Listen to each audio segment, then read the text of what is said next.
Good morning, my dear students. Hope you are all fine. So today I would like to explain you about form and movements in animals. So here we have two types of animals. Animals that have a backbone and animals that do not have a backbone.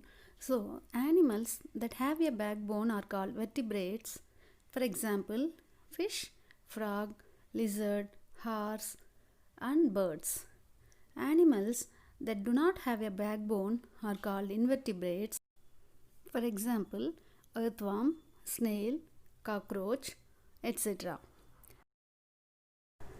The movement of vertebrates is different from that of invertebrates. Let us learn about the movement of some animals to understand various kinds of locomotion. Let us discuss about what is locomotion. The ability to move from one place to another is known as locomotion. So, we have to move from one place to another in search of food or education or work or so many things we need to do by movement. So, movement in earthworm. Firstly, I would like to explain you about movement in earthworm. An earthworm is an invertebrate. It has a long tube-like body. It has no bones.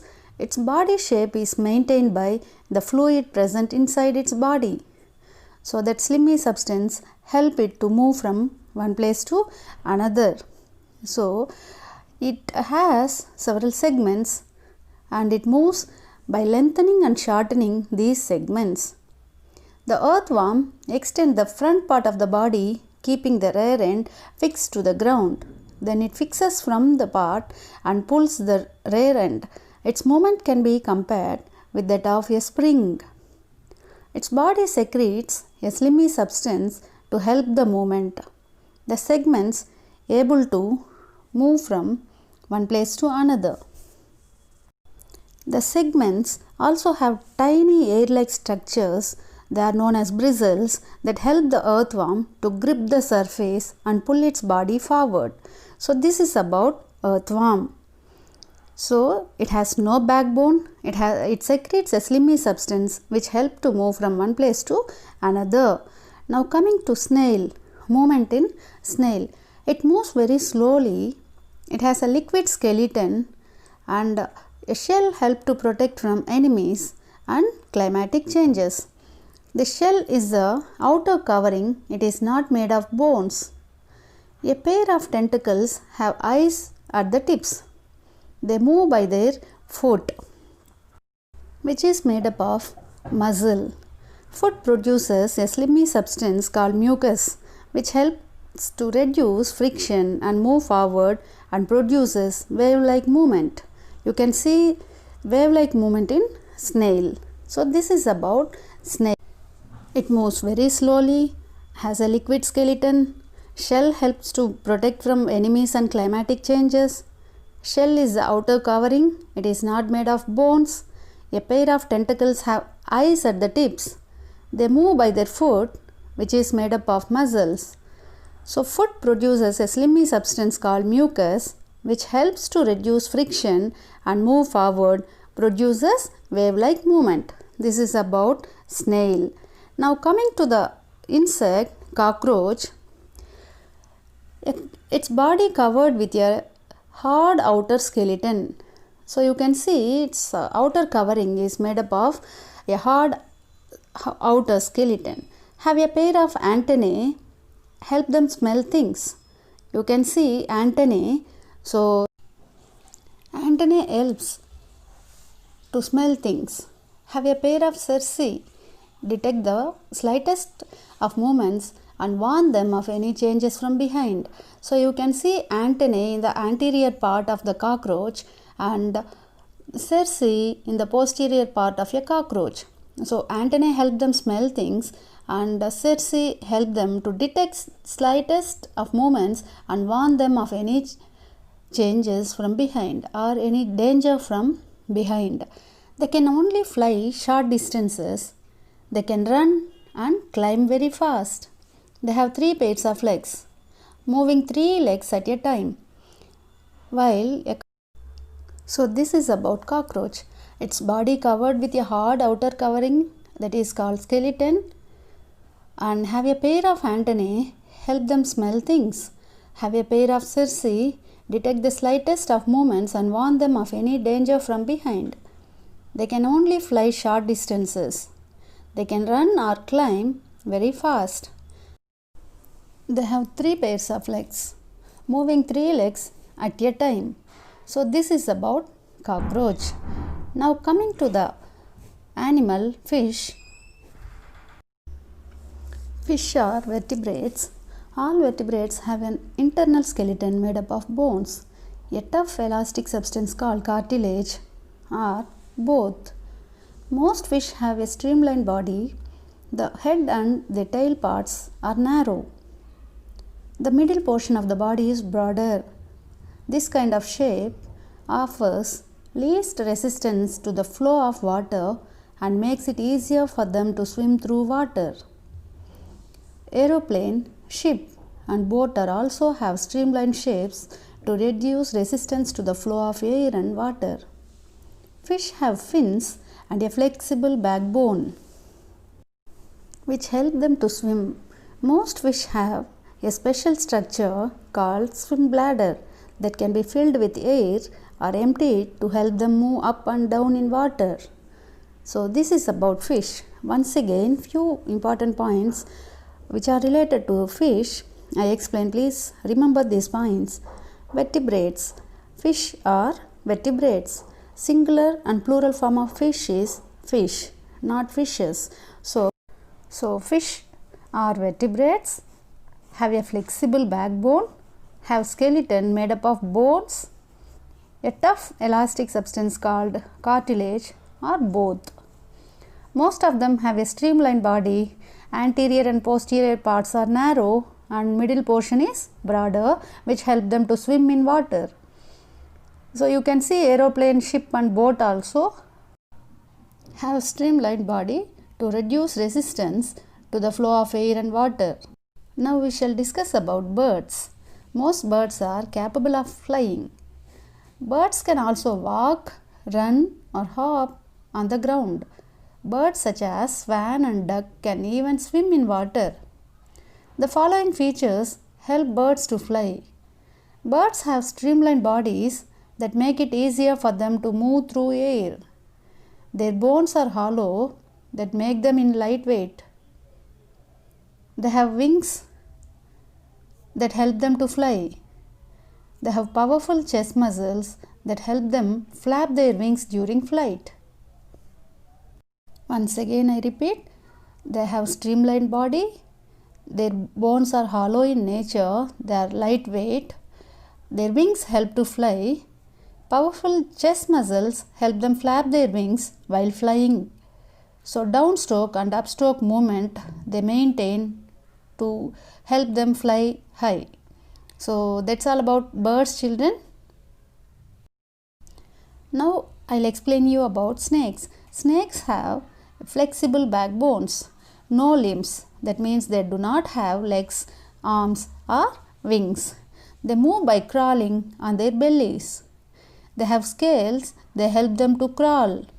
They move in wave-like manner, which pushes the body forward by pressing against the ground. So these are the important features they have which help them to move forward.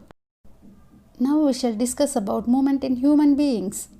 The skeletal system along with muscular system helps in movement in human beings. The human skeleton is made up of 206 bones. It performs the following functions. It helps in the movement of various body parts. It provides shape and support to the body. It protects the soft internal organs. Bones are filled with a substance called marrow that produces the blood cells.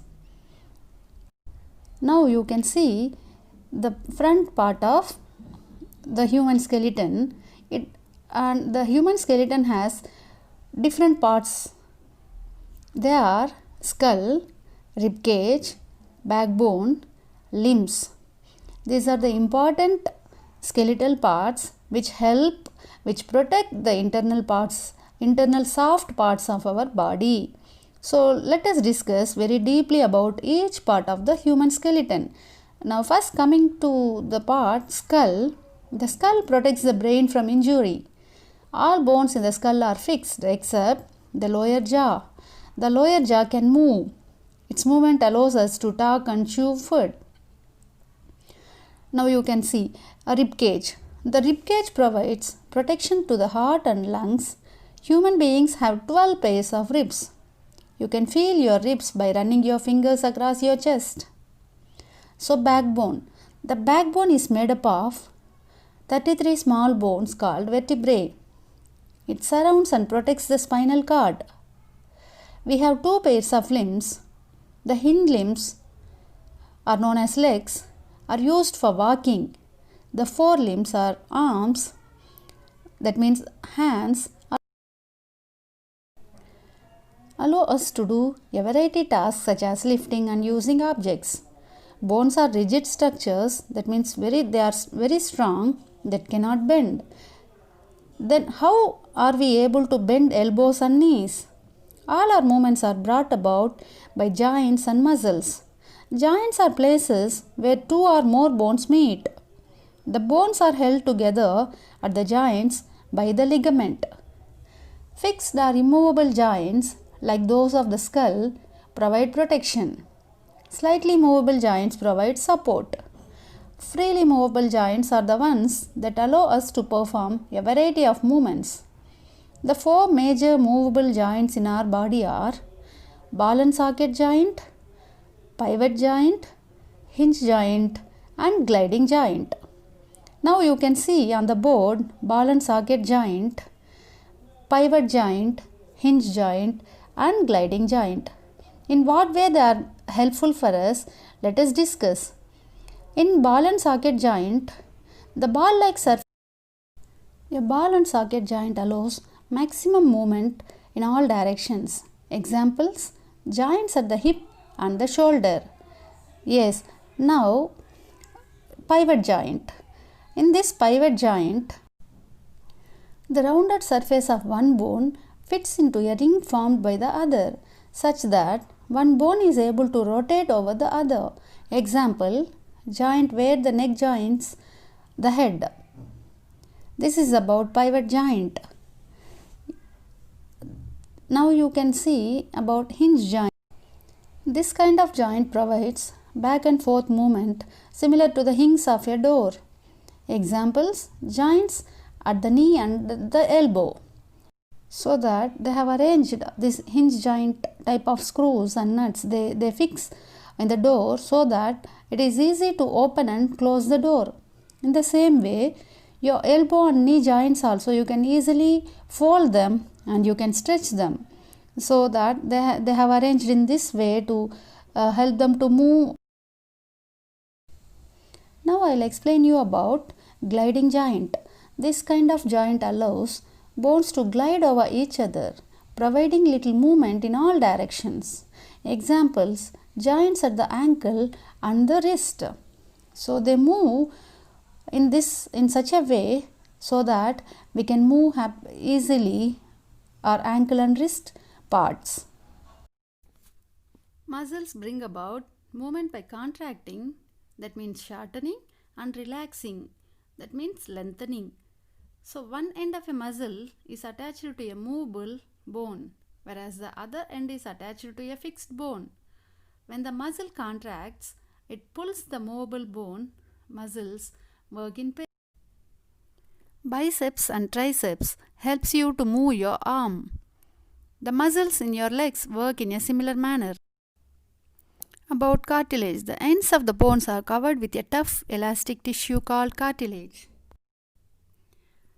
Cartilage makes the ends of the bone smooth and reduces friction between the bones during movement. You can feel cartilage in the upper part of your ear and in the front part of your nose. These parts are not as hard as bones and can be bent. If you get fractured or if you get any injury, then you can find out the issues happened in your bones easily with the help of X-ray. This is about X-ray Children, so if you have any doubts regarding this lesson, please you can discuss, you can ask me during the class. I'll explain you clearly about form and movement in animals. Okay children, bye. Thank you and take care.